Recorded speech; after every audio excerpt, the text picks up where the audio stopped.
Are high fees good or bad in crypto? Sort of both. Whenever you're watching this, you can probably bet that one of the major cryptocurrencies has some pretty high fees at the moment.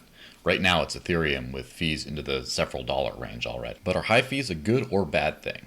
Well, the right answer is they're kind of both, since they're the sign of a good thing and the sign of a bad thing. First, why do fees go up? Well, why does the price of anything go up? Supply and demand. People want to buy more of it than is available. Some people are willing to pay higher prices for it, while others aren't. And the higher the price goes, the fewer people are willing to buy it at that price. Eventually, the number of people trying to buy this item ends up being around what the supply is, and then it all cancels out. So, why would high fees be a good thing? Well, they're not a good thing, but they're a symptom of a good thing, which is demand. If a lot of people want to pay to use your blockchain, that's good. If a lot of people are willing to pay a lot of money to use your blockchain, well, that's even better.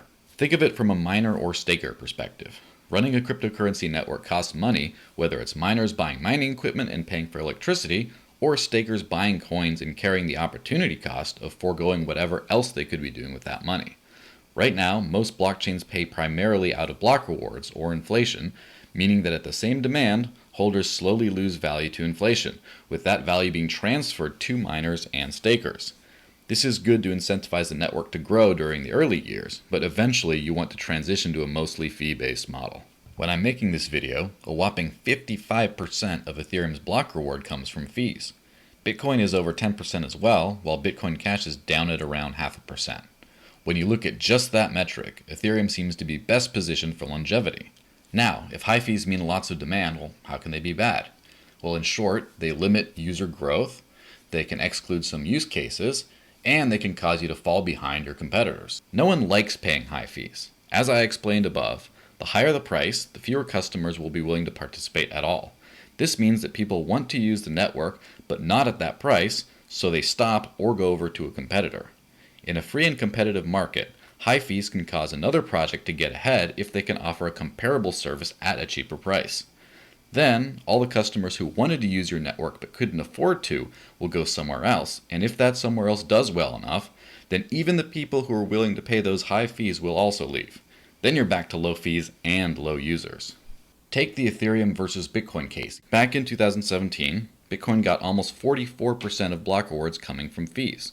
But in order to do that, the average transaction fees were $55 per transaction. Compare that to Ethereum right now with almost 55% of the block reward coming from fees, and average transaction fees of about $6.62 per transaction. This is because Ethereum processes roughly 4 times the transactions that Bitcoin does. Where might low fees be bad? Well, you want low fees because you're able to cheaply meet consumer demand, not because no one wants to use your service anymore. Right now, lots of networks are cheap to use because no one wants to use them. In fact, outside of Bitcoin and Ethereum, nothing really gets used all that much right now.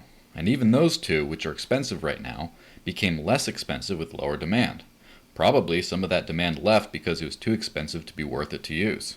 Now, the ideal case is when you have low fees, but enough transaction volume that the total you get in fees is more than enough to make you happy. This can be tricky for a couple reasons. First, you have to figure out how to scale the network to large levels without anything breaking. And second, you have to figure out how to process transactions cheaply enough that it's still worth to do it for a very low fee per. So, next time you see fees going up on a network and you see people either complaining or celebrating, remember, high demand is good, low supply, not necessarily.